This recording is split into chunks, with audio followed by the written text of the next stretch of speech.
Aujourd'hui, on revient un petit peu au basique. Qu'est-ce que c'est que le dropshipping? Le dropshipping pour les nuls, on va un petit peu expliquer ce concept clé de la vente en ligne. Alors si tu comptes te lancer dans cette activité-là, écoute bien ce qui va suivre, ça te sera très utile.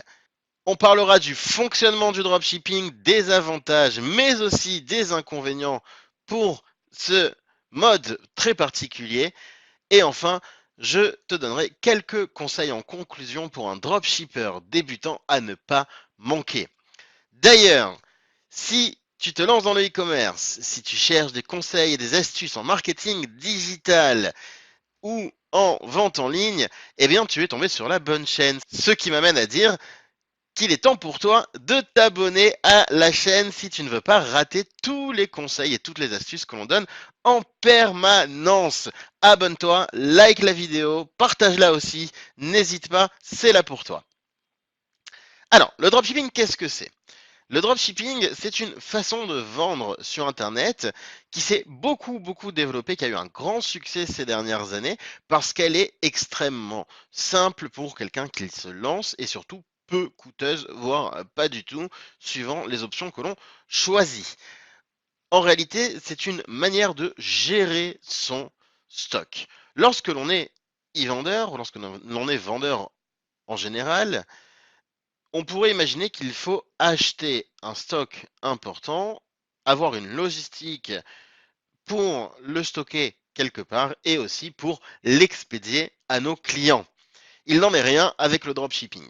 Dans le dropshipping, le catalogue produit ne se trouve pas dans tes mains, mais il se trouve auprès de tes fournisseurs que tu auras démarchés au préalable et qui seront d'accord de travailler en dropshipping. Ok? Donc pas de produit, pas de stock, pas d'investissement à ce niveau-là. Toi, ton rôle, ça va être de répertorier ces produits dans ta boutique, sur une marketplace, d'en répertorier un maximum, puisque ça ne te coûte rien. Donc tes fournisseurs ont leur catalogue, toi tu ne l'achètes pas et tu les publies. Ok? Jusqu'à ce qu'il arrive, eh bien, des ventes. Si tu n'as pas vendu, ça ne te coûte rien. Si tu vends, que se passe-t-il? Eh bien, tu vas passer commande auprès de ton fournisseur et tu vas demander à ton fournisseur de livrer directement le client. Tu ne vois jamais la marchandise et tu ne t'occupes absolument pas de logistique. Et ça, c'est un plus qui est très appréciable. Lorsque l'on se lance, on peut se concentrer sur d'autres choses plus essentielles comme la boutique en elle-même ou le marketing de sa boutique. Et surtout, ça ne nous coûte rien. Et évidemment, à chaque vente, tu as choisi ta propre marge, puisque c'est toi qui as défini le prix de vente de l'article. Tu connais ton prix d'achat, tu connais tes frais inhérents à ton activité, et donc tu peux aisément quantifier et proposer un prix de vente acceptable pour ton client dans lequel tu pourras inclure ta marge. Il s'agit ici donc des avantages principaux de cette activité. En termes d'inconvénients, on va parler déjà aussi toujours de la marge, puisque souvent, alors ça va dépendre des produits, mais souvent un dropshipper qui débute n'arrive pas à tirer de trop grosses marges. Ça peut faire du 20, du 25, du 30%, ça va dépendre. Certains peuvent monter plus haut suivant la rareté du produit et de l'offre et de la demande, évidemment. Mais souvent, on va plutôt privilégier la quantité que la qualité dans la marge. Donc on va essayer d'en vendre beaucoup avec une faible marge pour rester concurrentiel. Deuxième inconvénient, puisque tu ne maîtrises pas l'ensemble du circuit qui achemine ton produit au client, il est essentiel que tu vérifies et contrôles le sérieux de tes fournisseurs.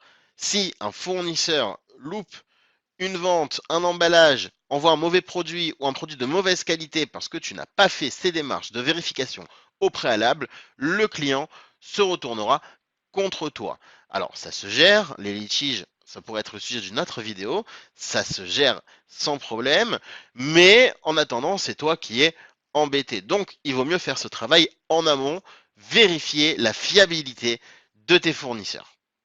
Ces mêmes fournisseurs peuvent être en France, en Europe, en Chine ou partout ailleurs dans le monde, cela n'a pas d'importance dans le dropshipping s'il est capable de livrer ton client là où il se trouve rapidement et dans des bonnes conditions. En conclusion, j'ai encore quelques conseils à te donner. Ce sont une liste de petites questions qu'il faudrait que tu te poses lorsque tu choisis tes articles, tes fournisseurs, pour être sûr de tes produits. Donc parmi les questions, tu pourras retrouver: y a-t-il une assurance sur les commandes? Que se passe-t-il en cas de perte de colis? Est-ce que le fournisseur intervient? Est-ce que le fournisseur se porte garant? Quelle est la politique de retour du grossiste, du fournisseur? Est-ce qu'il est d'accord d'accepter un retour produit? Est-ce que celui-ci possède des certifications? Quelle est la réactivité de son service support? Si tu lui envoies une demande, est-ce qu'il te répond dans l'heure, dans la journée, ou plutôt dans la semaine? Ce qui serait très très très problématique, et ça arrive, il y a des fournisseurs comme cela, et je te conseille évidemment pas de faire appel à eux, et bien sûr de demander à chaque fois quels sont les délais de livraison pour les endroits que tu cibles dans ta boutique. Donc si c'est en Belgique, si c'est en France métropolitaine, si c'est en France dom-tom, si c'est ailleurs dans le monde, et bien que tu aies un descriptif des délais de livraison et ainsi que des tarifs si les livraisons sont facturées en sus par le fournisseur, ce qui est souvent le cas. On termine cette petite vidéo conseil et tuto pour les dropshippers débutants là-dessus. J'espère que ça te sera super utile pour ton activité future. Je te souhaite beaucoup de bon travail. J'aime pas beaucoup te souhaiter bonne chance parce qu'il s'agit surtout du travail. Si tu te lances là-dedans avec un travail bien fait, tu peux découvrir un bel Eldorado qui t'attend.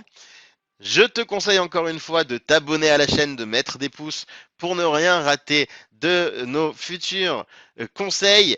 Et dans le descriptif, si tu te lances en e-commerce et que tu cherches des formations, je mettrai aussi quelques liens sur nos formations qui te permettront de t'accompagner, d'éviter les pièges les plus courants et surtout de démarrer le plus sereinement et le plus rapidement possible avec les bonnes armes.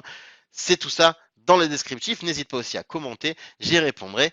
À très bientôt.